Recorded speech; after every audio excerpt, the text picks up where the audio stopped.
Hello friends, नमस्कार, आभार, हार्दिक अभिनंदन है आपका मॉडर्न मेडिको पॉइंट के यूट्यूब प्लेटफॉर्म पे। ये हमारा दूसरा वीडियो होने वाला है। यानी पहले वीडियो में हम जीआईटी डिसऑर्डर्स ऑफ जीआईटी के सबसे फर्स्ट पोर्शन यानी ब्यूकल कैविटी के डिसऑर्डर की चर्चा कर चुके हैं।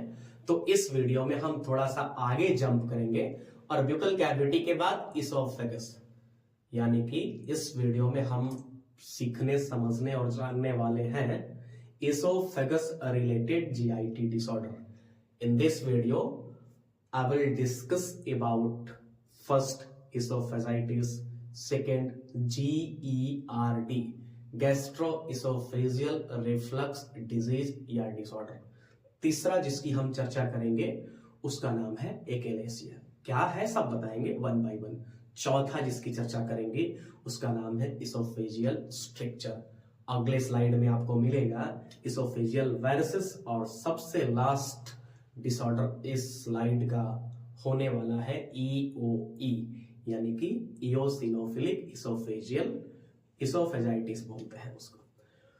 So guys, let's have a look on the board and let's start the discussion.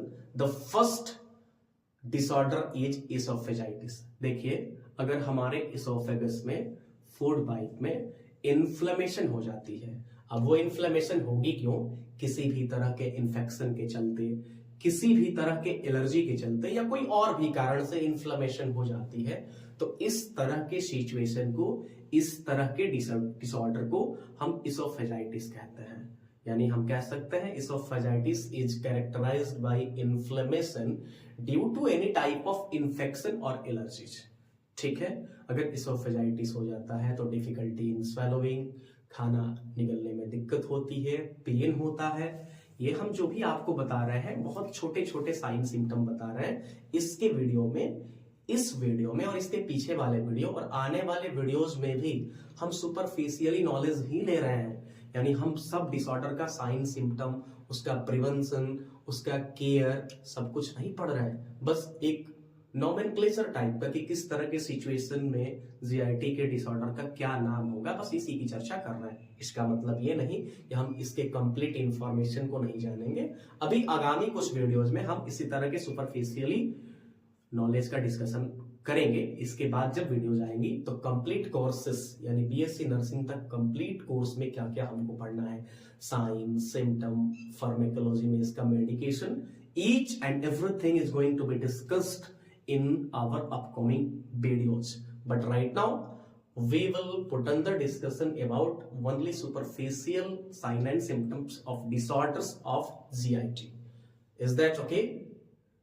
चलिए अब दूसरे डिसऑर्डर पे आते हैं जिसका नाम है जीईआरडी। पूरा नाम इसका होता है गैस्ट्रोइसोफेजियल रिफ्लक्स डिसऑर्डर या डिजीज कहते हैं। देखिए इसका मतलब क्या है।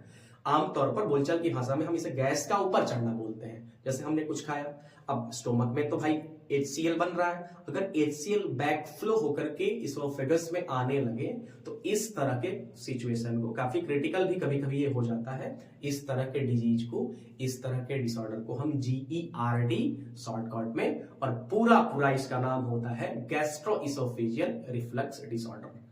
अंग्रेजी में कैसे बोलेंगे? GERD means gastroesophageal reflux disorder is characterized by backflow of stomach acid content। अब इसके चलते क्या क्या होता है? आमतौर पे हम कहते हैं ना कि छाती जल रही है, छाती का जलना, हार्ट बर्न होना, या फिर वोमिटिंग आना, डकार आना, खाना पचने में दिक्कत होना। आमतौर पर पचने में दिक्कत होता है तभी ऊपर चढ़ता है, गैस बनता है। ठीक है, ये हमारा था जीईआरडी। तीसरा है एकेलेसिया। देखिए जैसे पाइप में पानी जाता है, ठीक उसी तरह से हम जो भी खाना खाते हैं फूड पाइप के रास्ते स्टोमक में आता है।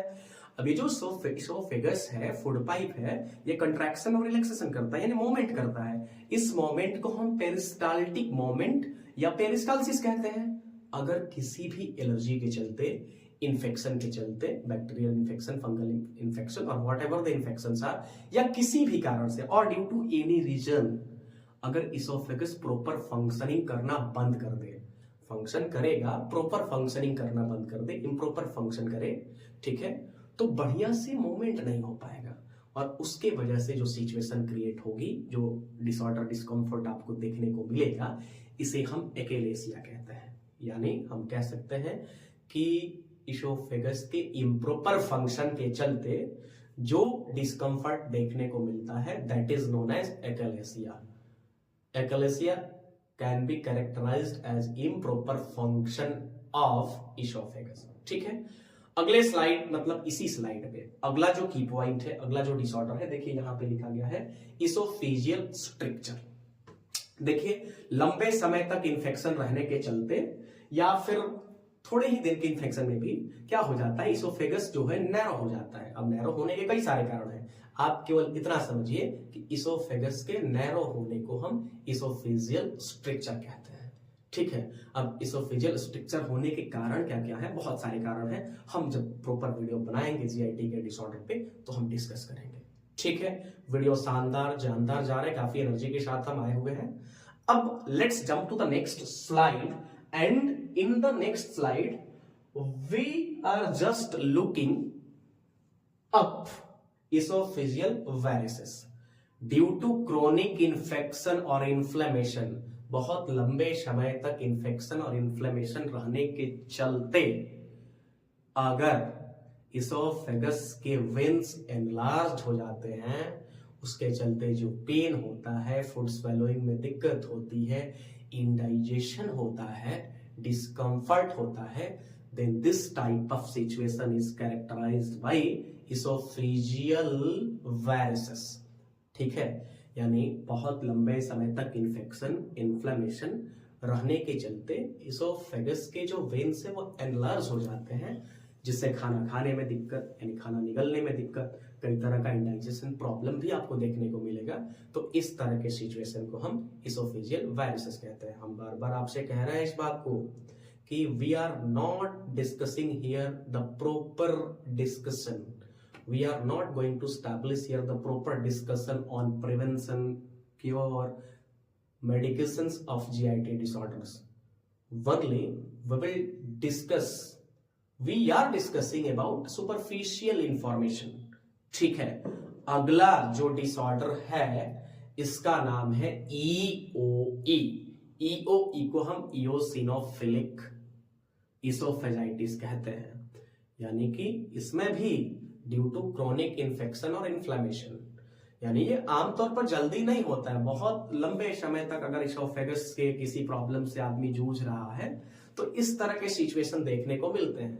ठीक है, यानी लंबे समय तक अगर इन्फ्लेमेशन रहने के चलते इसोफेगस के अंदर WBC के एक कंपोनेंट होता है जिसका नाम है इयोसिनोफिल, है ना। अगर एक्यूमुलेट हो जाता है, जमा हो जाता है और उसके चलते जो डिस्कम्फर्ट डिजीज देखने को मिलती है उसे हम EOE यानी इयोसिनोफिलिक इसोफेजाइटिस कहते हैं।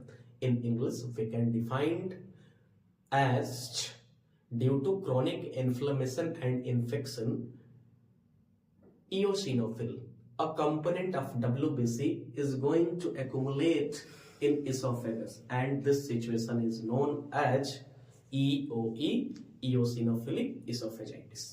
ठीक है, तो यही था हमारे इस स्लाइड का सबसे लास्ट डिसऑर्डर। हमारा रेगुलर अपडेट पाने के लिए हमारे चैनल को सब्सक्राइब करें, फॉलो करें। नमस्कार, मिलते हैं अगले वीडियो में। धन्यवाद।